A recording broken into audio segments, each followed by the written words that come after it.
Assalamualaikum warahmatullahi wabarakatuh. Perkenalkan, saya Bidan Afif. Saya akan membagikan tips dan info apa saja yang harus disediakan di rumah.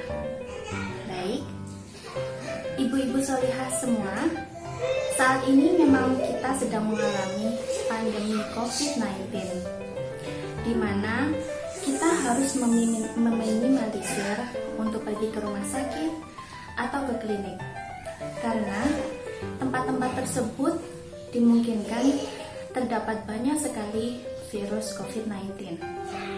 Untuk itu, sebagai ibu dan orang tua, kita harus mempersiapkan obat dan alat-alat kesehatan agar kita tidak perlu pergi ke rumah sakit ataupun klinik.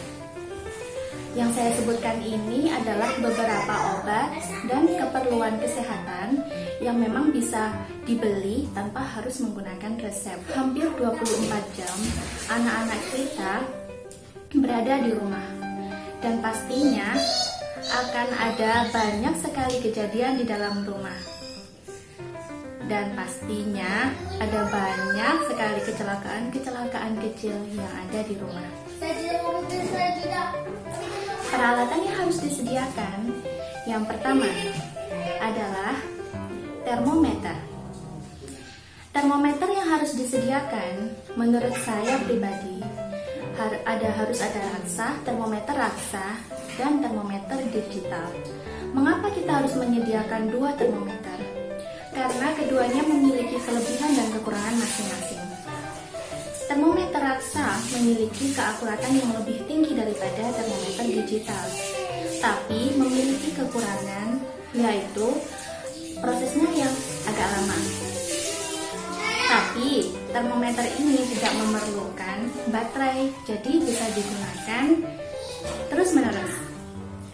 Sedangkan termometer digital hanya bergantung kepada baterai, di mana suatu saat pasti baterai akan habis, dan saat kita memerlukan termometer, kita akan kebingungan, apalagi kalau terjadi di malam hari.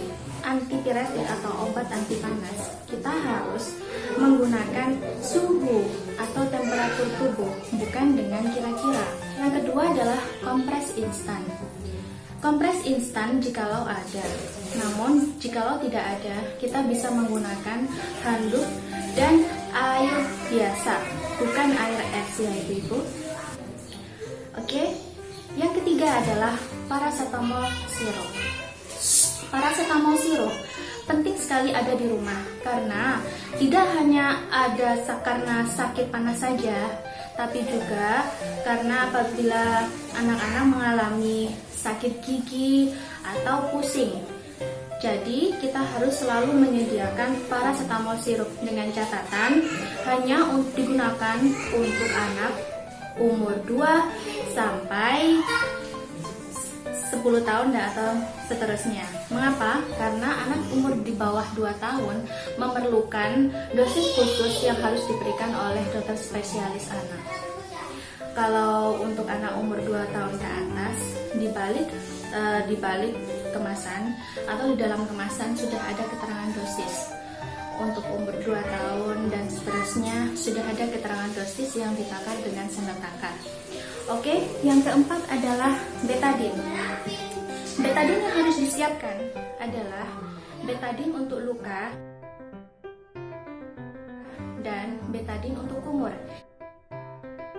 Di saat seperti ini, di saat pandemi COVID-19, kita harus menyediakan betadine kumur, bukan hanya untuk anak-anak saja, tapi juga untuk orang tuanya. Mengapa? Betadine ini untuk membasmi kuman ataupun virus yang sudah terlanjur masuk ke dalam tenggorokan atau dalam rongga mulut kita. Istilahnya kita ikhtiar, karena kita tidak tahu dan tidak bisa melihat virus itu ada atau tidak. Begitu ibu-ibu? Oke, lanjut.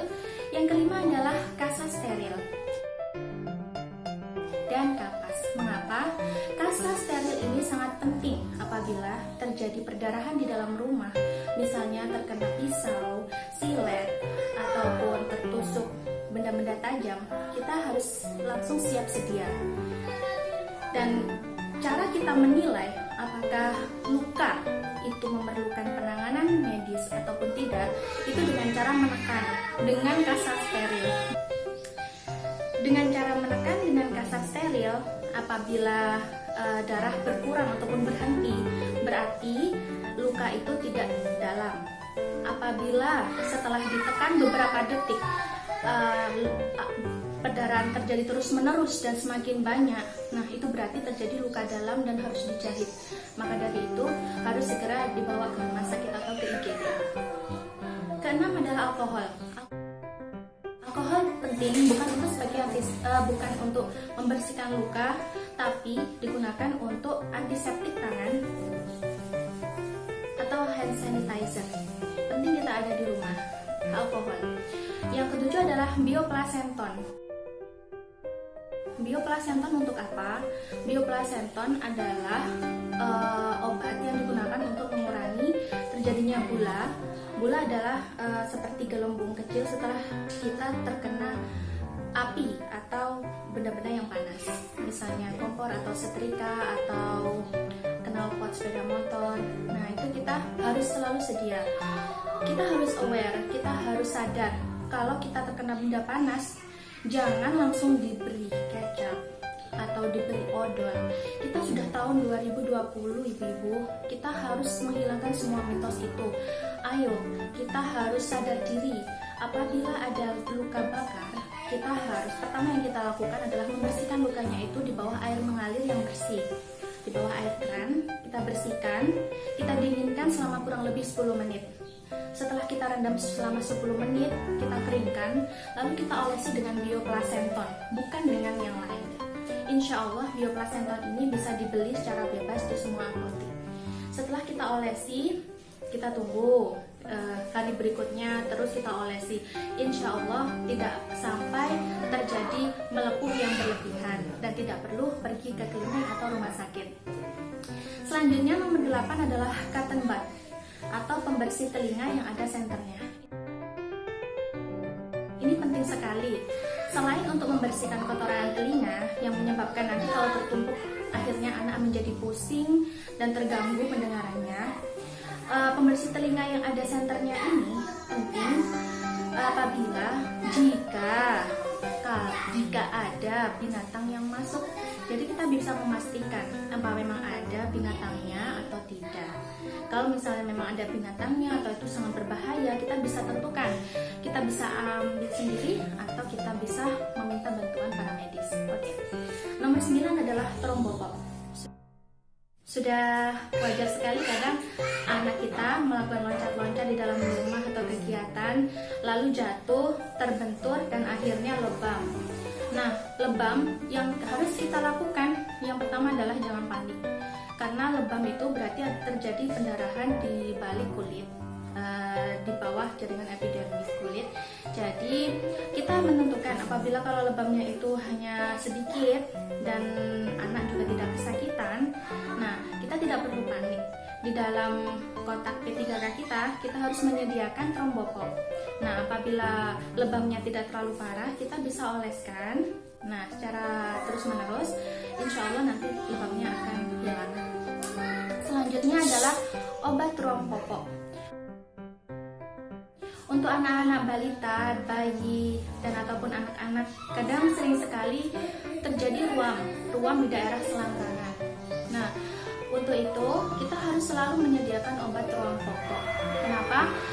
Meskipun ini adalah masalah yang sepele, tapi ini sangat mengganggu bagi mereka. Kadang mereka menjadi rewel atau tidak bisa melakukan kegiatan sehari-harinya. Ruam popok ini gatal, rasanya gatal, dan di daerah selangkangan itu terdapat kemerahan atau kadang melepuh.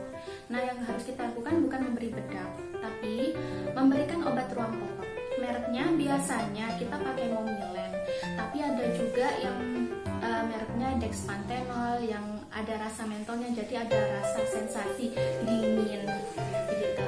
Coba ibu-ibu bisa pergi ke apotek, insya Allah semuanya bisa dibeli secara bebas. Yang ke-12 adalah plester. Kita harus punya plester untuk memfiksasi kasa atau kasa untuk menutup luka. Plester biasa yang pendek-pendek